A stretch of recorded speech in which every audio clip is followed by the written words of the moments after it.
It had been years since I last stepped foot in this house. The air felt heavy, like it was weighed down by the memories of a life I had tried to leave behind.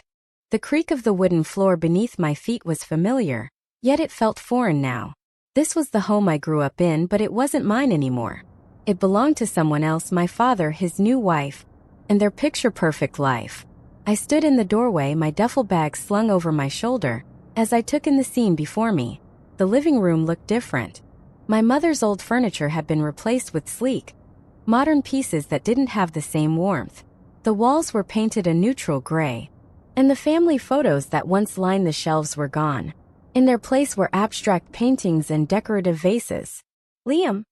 Her voice pulled me out of my thoughts. I turned to see her standing at the foot of the staircase, her hand resting lightly on the banister. Claire, my father's wife. She looked almost the same as I remembered, tall, with chestnut hair that fell in soft waves over her shoulders. Her green eyes studied me, and for a moment, I thought I saw a flicker of something. Hesitation, maybe. "It's been a while," I said, my voice sounding more casual than I felt. She smiled, but it didn't quite reach her eyes. "It has. You've grown up." I shrugged, dropping my bag by the door. "It happens." There was an awkward pause before she stepped forward, her heels clicking softly against the hardwood floor. "Your father's not home yet. He's stuck at work as usual. But he's excited to see you." "We both are." I nodded, unsure of what to say. This wasn't the warm welcome I had imagined, but then again I wasn't sure what I had expected. "Let me show you to your room," she said, motioning for me to follow her. As I trailed behind her up the stairs, I couldn't help but notice how quiet the house was. Felt too big, too empty. My father had always been a workaholic, and I guess that hadn't changed. I wondered how Claire spent her days in this house all alone. "This is it," she said, pushing open a door at the end of the hallway. The room was small but comfortable, with a neatly made bed, a desk, and a window that overlooked the backyard. It was clear she had gone out of her way to make it feel welcoming, but it still felt like a guest room. "Thanks," I said, dropping my bag on the bed. She lingered in the doorway for a moment, as if she wanted to say something else, but then she nodded and left me to unpack. Later that evening, I found myself sitting at the kitchen table, nursing a glass of water while Claire moved around the kitchen. She was making dinner, something with chicken and vegetables, and the smell filled the air, reminding me of the meals my mom used to make. "So," she said, breaking the silence, "how's school?" "It's fine," I replied, not looking up from my glass. "Just fine." I shrugged. "Yeah, it's not really my thing, but I'm managing." She nodded, her back to me as she stirred something on the stove. "Your dad said you're studying architecture. That's impressive." "Not really." She turned to face me, wiping her hands on a towel. "You've always been so modest, Liam, but you should be proud of yourself. Not everyone has the discipline to pursue something like that." I didn't know how to respond, so I just nodded. The sound of the front door opening cut through the tension, and a moment later, my father walked into the kitchen. He looked older than I remembered, with streaks of gray in his hair and lines around his eyes. But his smile was the same. "Liam," he exclaimed, pulling me into a hug. "It's so good to see you, son." "Good to see you too, Dad," I said, patting his back awkwardly. He pulled back, his hands on my shoulders as he looked me over. "You've grown. You're taller than me now." "Not quite," I said with a small smile. He laughed, clapping me on the back. "Come on, let's eat. Claire's been cooking all day." Dinner was fine. My father did most of the talking, asking me about school, my friends, and my plans for the future. Claire chimed in occasionally, but for the most part, she let him lead the conversation. I answered their questions politely, but I couldn't shake the feeling that I didn't belong here anymore. After dinner, my father disappeared into his office to take a call, leaving Claire and me alone in the kitchen. "Do you want some tea?" she asked, her voice soft. "Sure," I said, leaning back in my chair. She moved around the kitchen with practiced ease, boiling water and setting 2 mugs on the counter. I watched her in silence, noticing the way her hands moved, graceful, deliberate. "You don't have to stay here, you know," she said suddenly, not looking at me. "What do you mean?" She glanced over her shoulder, her expression unreadable. I mean, if you're uncomfortable. I know this isn't your home anymore. And I don't want you to feel like you have to force yourself to be here. I frowned. It's fine. Really? She nodded, but I could tell she didn't believe me. When the tea was ready, she handed me a mug and sat down across from me. For a moment, neither of us spoke. Why did you come back, Liam? She asked quietly. The question caught me off guard. What do you mean? You've been gone for so long. Your father and we didn't think you'd ever come back. I looked down at my mug, the steam rising in soft tendrils.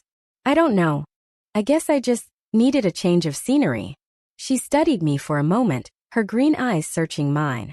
Well, whatever the reason, I'm glad you're here. Her words surprised me. And for a moment, I didn't know what to say. Thanks, I said finally. She smiled, and this time it felt genuine. As I lay in bed that night, staring up at the ceiling, I couldn't stop thinking about her words. Why had I come back? Was it really just for a change of scenery? Or was there something else? Something I couldn't quite put into words? I didn't have an answer, but one thing was clear. Being here felt different. And I wasn't sure if that was a good thing or a bad thing. The next morning, I woke up to the soft hum of the house. It was quiet, almost unnervingly so, with only the faint chirping of birds outside the window breaking the silence. For a moment I lay there staring at the ceiling, trying to shake the strange weight that had settled over me since I'd arrived. After getting dressed, I headed downstairs. The smell of coffee greeted me as I entered the kitchen. Claire was already there, sitting at the table with a steaming mug in her hands. She looked up when she saw me, her face lighting up with a small smile. Good morning, she said. Morning, I replied, grabbing a mug from the cabinet. There's coffee in the pot, she added, gesturing toward the counter. Thanks. I poured myself a cup and sat down across from her. For a while, we just sat there in silence, sipping our coffee. It wasn't uncomfortable, exactly, but there was a tension in the air that neither of us seemed willing to address. Your dad left early this morning, she said after a while, breaking the silence. Work? I asked even though I already knew the answer. She nodded. He had a meeting in the city. He probably won't be back until late tonight. I nodded, taking another sip of my coffee. What about you? She asked, her voice soft. What's your plan for the day? I shrugged. I don't know. I thought I'd just explore for a bit. See what's changed around here. Her smile faltered slightly, but she quickly recovered. That sounds nice. It's a beautiful day for it. I finished my coffee and stood up, rinsing my mug in the sink. As I turned to leave, Claire's voice stopped me. Liam. I glanced over my shoulder. Yeah. She hesitated, her fingers tracing the rim of her mug. It's nice having you here. I know it's probably strange being back after so long, but I hope you know that you're always welcome here. Her words caught me off guard, and for a moment, I didn't know how to respond. Finally, I nodded. Thanks, Claire. I spent most of the day wandering around town. It was strange, seeing how much had changed and how much hadn't. The old diner I used to go to with my friends was still there, though it had a new coat of paint and a shiny new sign.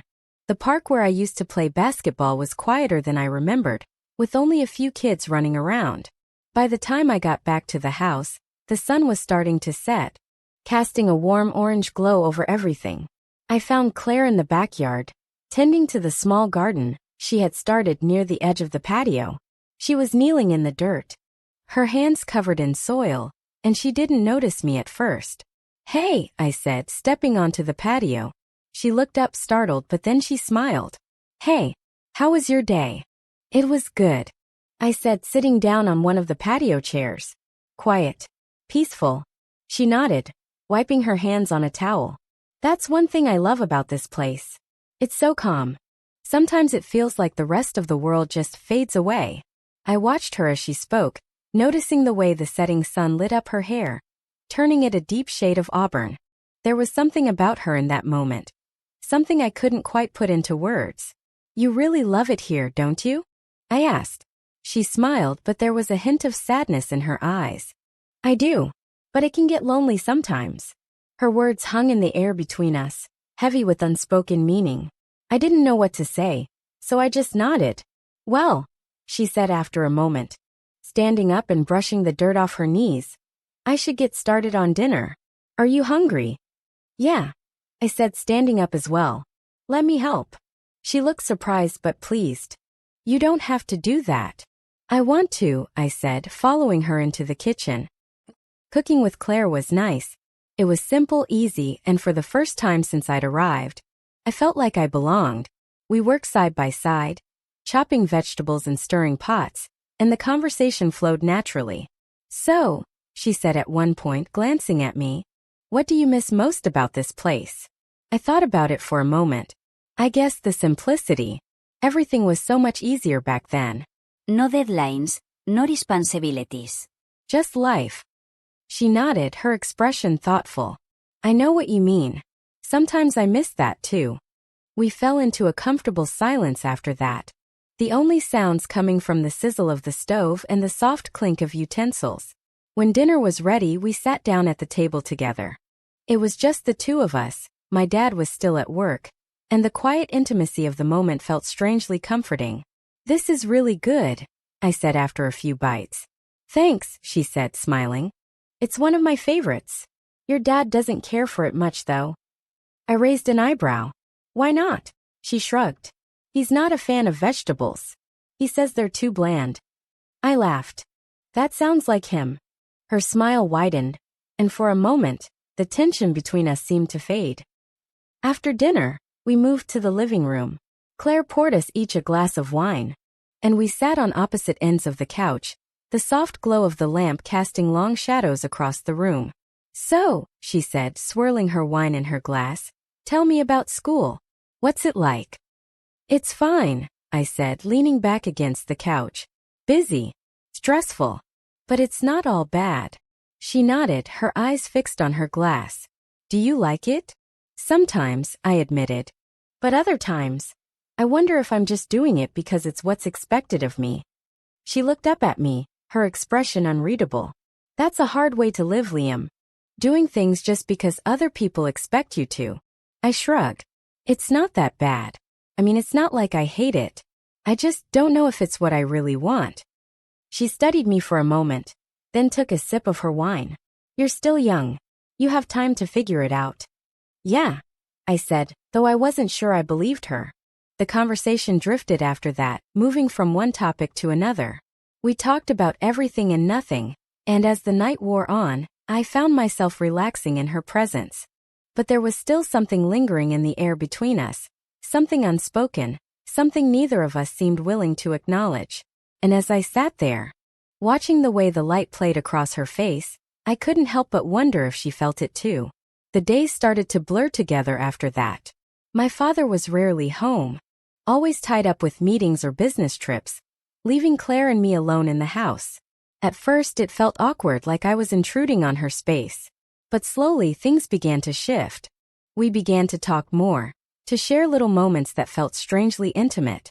I'd find her in the kitchen in the mornings, sipping her coffee and staring out the window, lost in thought. Or in the garden, her hands buried in the soil as she tended to the flowers she cared for so meticulously. She seemed lonely, and the more time I spent with her, the more I realized just how much we had in common. It was a quiet afternoon when everything started to change.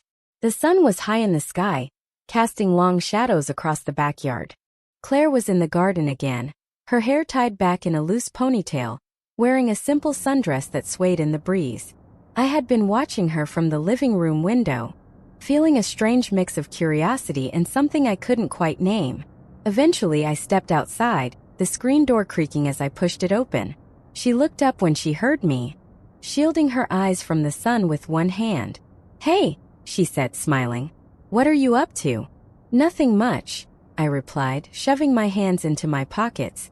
Thought I'd come see what you were doing. Just pulling weeds, she said, gesturing to the small pile beside her. Not exactly thrilling. I shrugged. Mind if I help? She looked surprised but nodded. Sure, if you're up for it. I knelt down beside her, the grass cool beneath my knees. She showed me what to do, her hands brushing against mine as she demonstrated how to pull the weeds without damaging the roots. Her touch was light, almost hesitant, but it sent a jolt through me that I couldn't ignore. For a while we worked in silence, the only sounds coming from the rustling of leaves and the distant chirping of birds. But even in the quiet, I was hyper-aware of her presence. The way her hair caught the sunlight, the faint scent of her perfume, the soft hum of her voice when she spoke. "You're good at this," she said after a while, glancing at me. I laughed. "I think I'm just following your lead." She smiled, her eyes lingering on mine for a moment longer than necessary. "Well, you're a quick learner."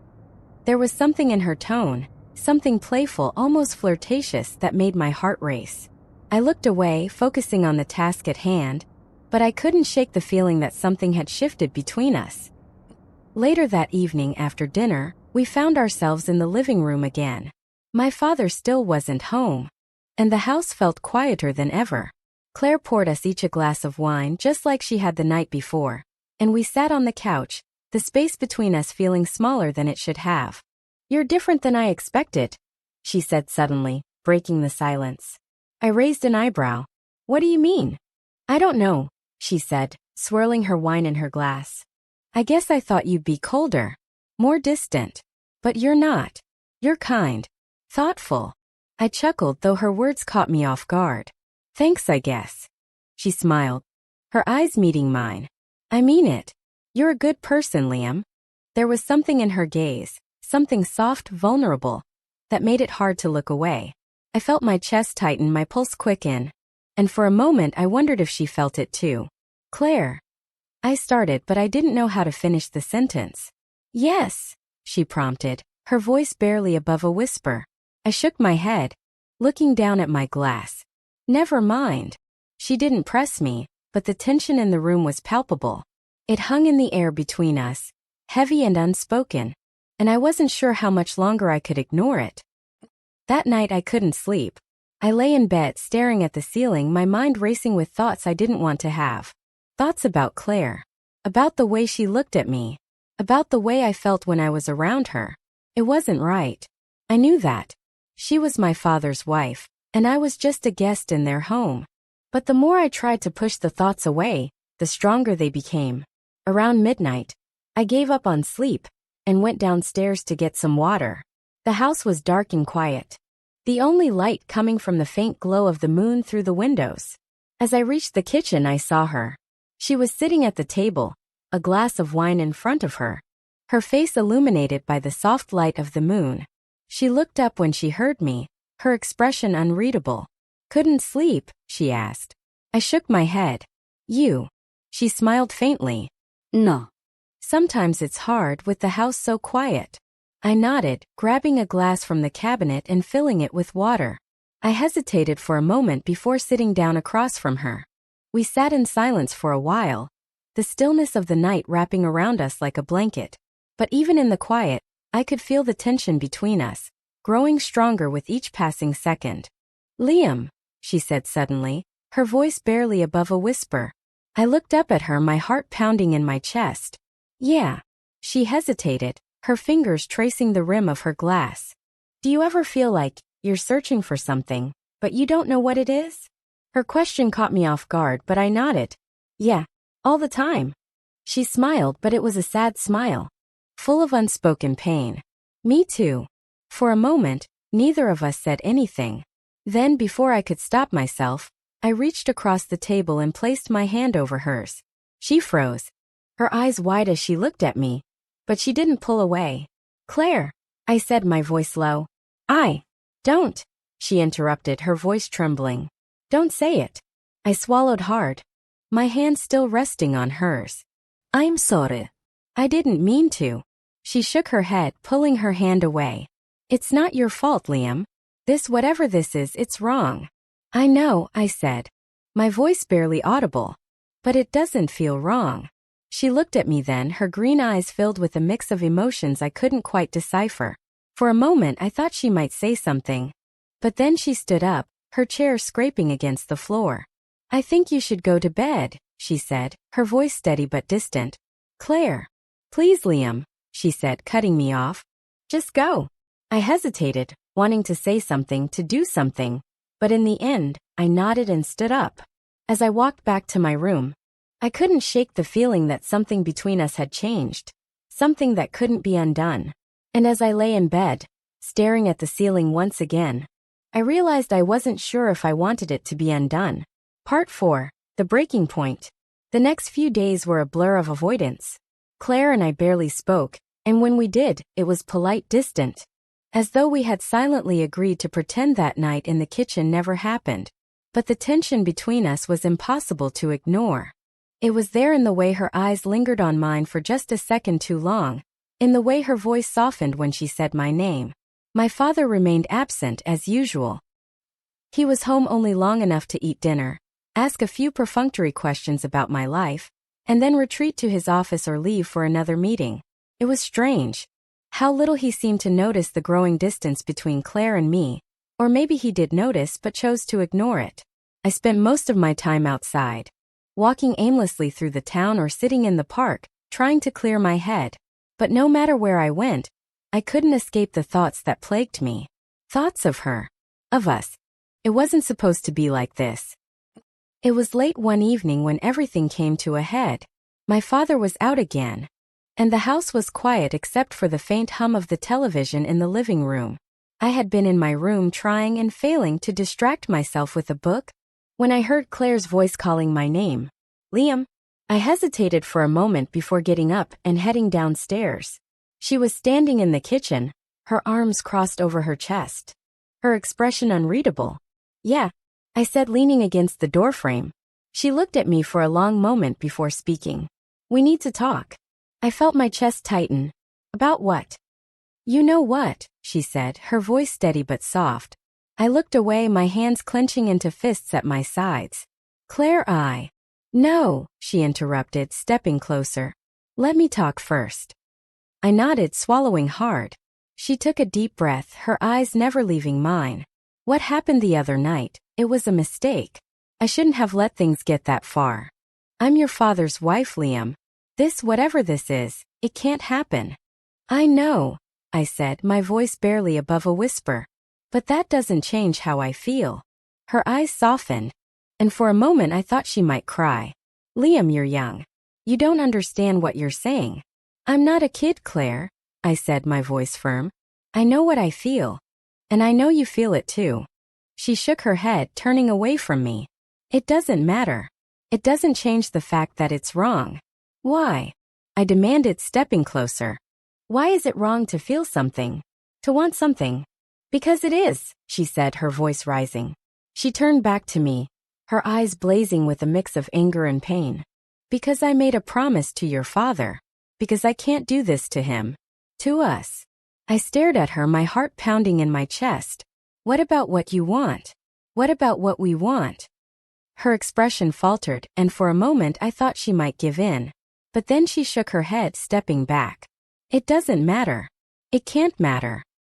The words felt like a punch to the gut, but I didn't back down. Claire. Stop, she said, her voice trembling. Please, Liam. Just stop. I opened my mouth to argue, but the look in her eyes stopped me. She was scared. Not of me, but of what we had become. Of what we could become. I'm sorry, I said finally, my voice breaking. I didn't mean to make things harder for you. She looked at me for a long moment, and then she nodded, her expression softening. I know, but we can't keep doing this. It's not fair to anyone. I nodded, even though it felt like my heart was being ripped in two. Okay. She gave me a small, sad smile. Thank you. After that, things changed. We still spoke, but it was different, colder, more distant. She avoided being alone with me, and I did my best to respect her boundaries, even though it killed me to do so. My father remained oblivious as always. He didn't notice the tension between us, or if he did, he didn't say anything. But the worst part was knowing that Claire and I could never go back to the way things were. That no matter how hard we tried, we couldn't undo what had already been done. And as the days turned into weeks, I began to wonder if I had made a mistake in coming back here. If I had only made things worse for everyone. But no matter how much I tried to convince myself otherwise, I couldn't shake the feeling that I had left a part of myself behind in that house. A part of myself that I might never get back. And as I lay in bed that night staring at the ceiling, I couldn't help but wonder if things could have been different. If we could have been different. But deep down I knew the answer. Some lines aren't meant to be crossed. The next morning, I decided to leave. I didn't tell Claire, nor did I tell my father. I simply packed my belongings into an old duffel bag and quietly walked out of the room that had become an invisible prison over the past few weeks. Each step on the wooden staircase echoed through the silence of the house, as if everything around me was trying to hold me back. Claire was in the kitchen when I came down. She turned when she saw me and our eyes met. A long moment passed, no words were spoken, but I knew she understood. "You're leaving?" she asked, her voice as soft as a whisper. I nodded, trying to keep my voice steady. "I think I need to go. This isn't my place anymore." She looked at me, those green eyes of hers filled with emotions I couldn't quite read. Maybe it was relief. Maybe it was pain. Or perhaps, like me, she felt both. "I'll tell your father," she said, her voice strangely calm. "I'll say you needed time to figure things out. He'll understand." I didn't respond right away. I just stood there looking at her, trying to memorize every detail. The way the morning light caught her hair. The way she held her coffee cup tightly as if it was the only thing keeping her grounded. "Claire," I said, my voice catching. "Don't," she interrupted, shaking her head. "Liam, you don't need to say anything. I understand." But I couldn't stop myself. "I'm sorry," I said, the words spilling out like a confession. "I never wanted to make things harder for you. I know," she said, cutting me off again, but this time her voice was softer. "And I'm sorry too. But this is the only way." I nodded, feeling a dull ache in my chest. "Goodbye, Claire." She didn't say anything. She just stood there watching me walk out the door, and I knew it would be the last time we'd see each other like this. I left town soon after, not looking back. The road stretched out before me, and I didn't know where I was going, but I knew I had to go. In the days that followed, I tried to forget. I tried to push away the memories of Claire, her voice, her smile, the fleeting moments we had shared. But every time I closed my eyes, I saw her again, standing in the garden, the sunlight catching her hair. Her eyes filled with things that would never be said. I knew I'd carry this memory with me for the rest of my life. A part of me would always remain in that house with her. But I also knew that leaving was the right thing to do. Someday I'd find peace. But today wasn't that day. And maybe I'd never truly forget her.